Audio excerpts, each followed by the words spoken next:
If you've built a SaaS product and you've got happy customers and you've got revenues, but you don't have that scalable SaaS revenue growth yet, then you need to build out your SaaS growth strategy. When I was first scaling my SaaS company, I thought that scaling meant doing more. But I was taught by some of the best mentors, some of the best go-to-market experts that when you're actually scaling, it's about doing less with leverage. It's about doing the right things with leverage. So in this episode, I'm going to walk you through the 3 principles that you absolutely need to know on how to build out and execute on your SaaS growth strategy. And when you implement this framework and implement these principles, you will be able to accelerate your path to that next stage of growth. Intro.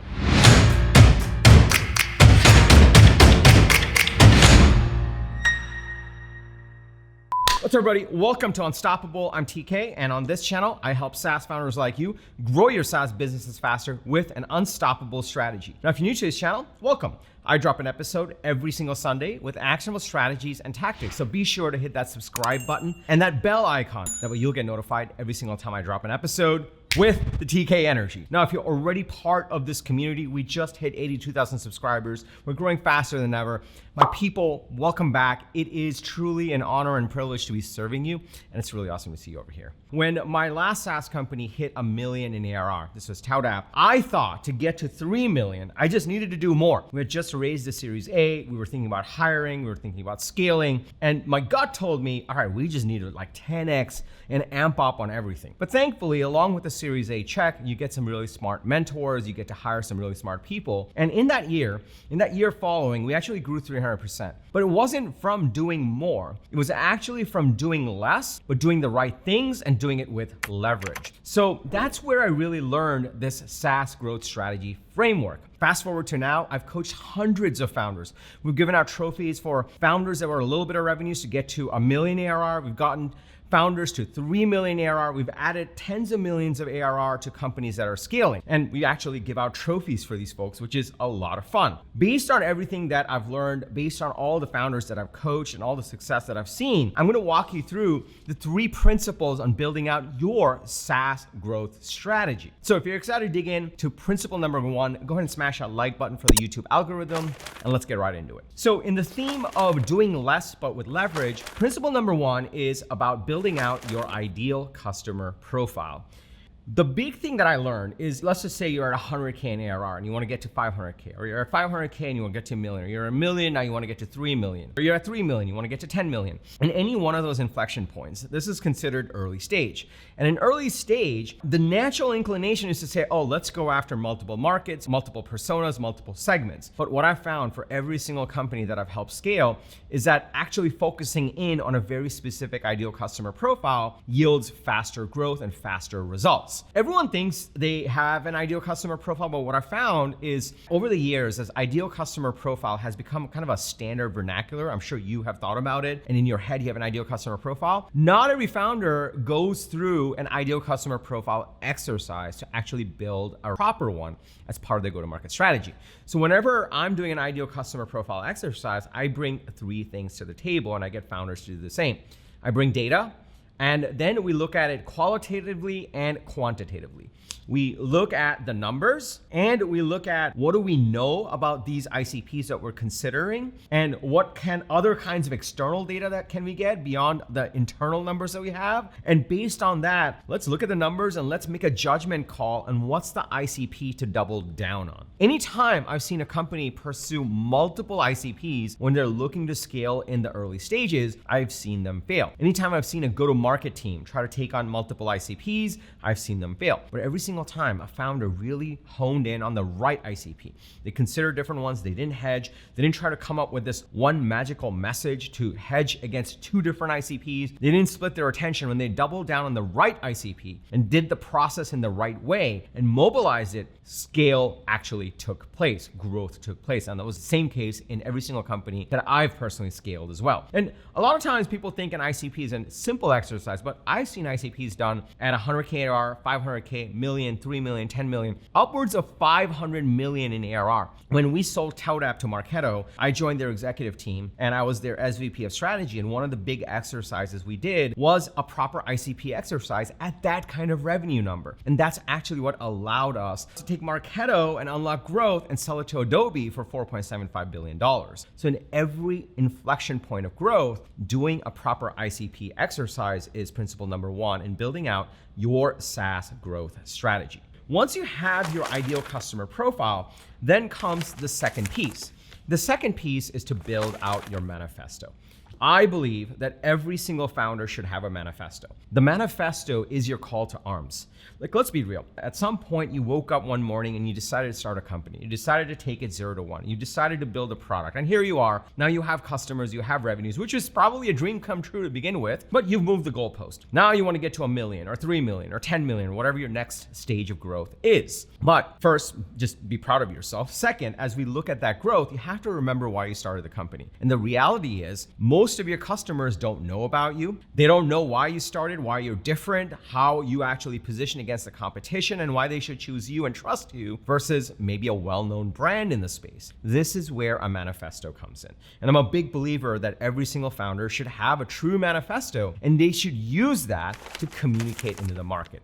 When a manifesto is done right, it's your messaging, it's your value proposition, it's your strategic narrative. It's the raw materials that you take and you feed into every part of your go-to-market. This includes your homepage. And I know you're changing your homepage because every founder I ever meet who doesn't have a proper go-to-market strategy is constantly changing their homepage. They're like, oh, we're changing the homepage. I'm like, I know, I get it. But the reason for that is you don't have a proper manifesto. When you have a manifesto, the homepage messaging becomes clear. If you're doing outbound, the subject lines become clear, the body becomes clear. If you're doing social organic, well, the posts are clear on exactly what you need to be talking about that gets you leads instead of just likes. So principle number 2 is to build out a proper manifesto that you can use to truly communicate into the market about the transformation and the change that you're bringing for your customers and why they should choose you.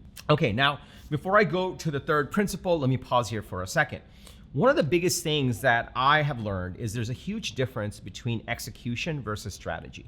And I also think that the word strategy has become overly complicated, and so a lot of founders kind of distrust it.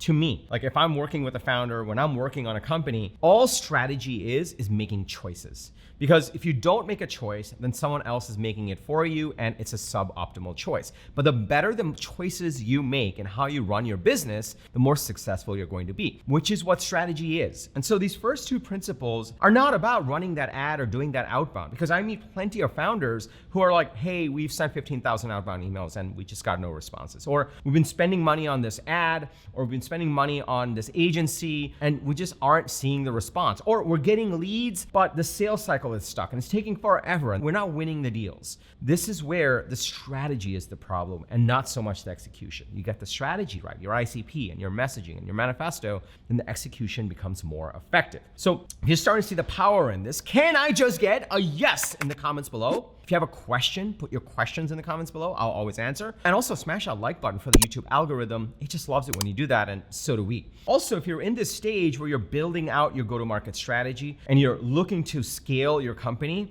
you have revenues and you're looking to accelerate your path to the next stage of growth, and you need help, this is why I created my SaaS go-to-market coaching program. I give you the step-by-step instructions on how to build out your go-to-market strategy. I give you weekly coaching so that you can get results quickly. You don't have to go anywhere right now. I'll put the link in the description below. I'll tell you more about it at the end of this episode. Let's go into principle number 3. Principle number 3 is to run a Broadway show. So for context, you have your ICP, you have your manifesto. Cool, that's a strategy. Now you need to execute. And one of the biggest problems that exists is founders and founding teams and early stage teams get very scatterbrained. One week they're trying LinkedIn, another week they're running ads, and then they say, hey, we should do SEO. And the following week they say, SEO is dead, it's gonna take too long, let's do LLM optimization.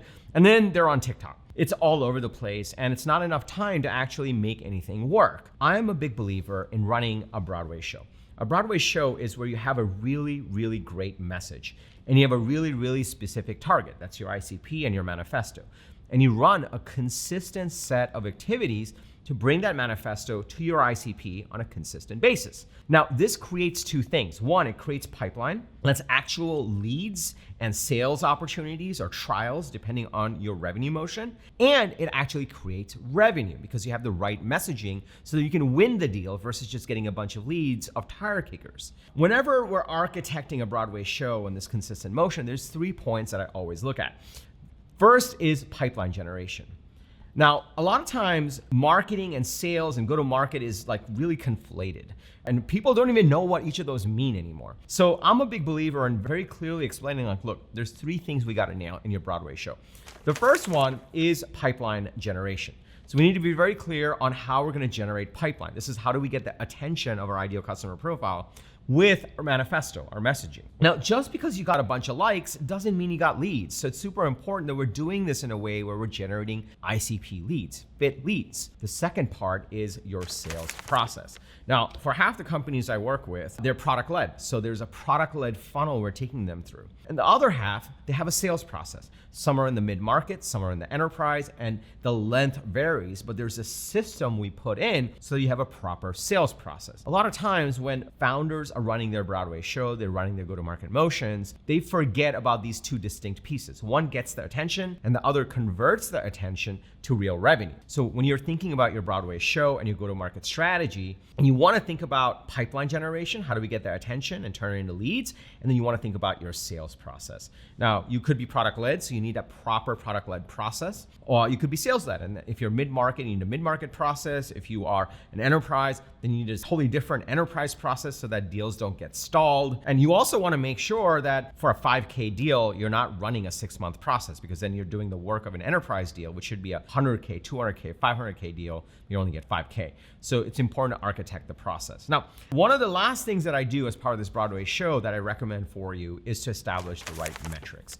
It can get very confusing and it's very easy to get lost. So it's super important to establish the right metrics to understand what's working, what's not. Did we try it for long enough? And if we're going to make a change to this machine that we're building, we track it so we know if the metrics got better or worse. This tethers us to make sure that we're not making changes, we're not breaking anything, and every single week we're getting better and better and better in this machine that we're operating to drive growth for a SaaS business. All right, so let's recap all these pieces. To build out your SaaS growth strategy, this is my 3-part framework.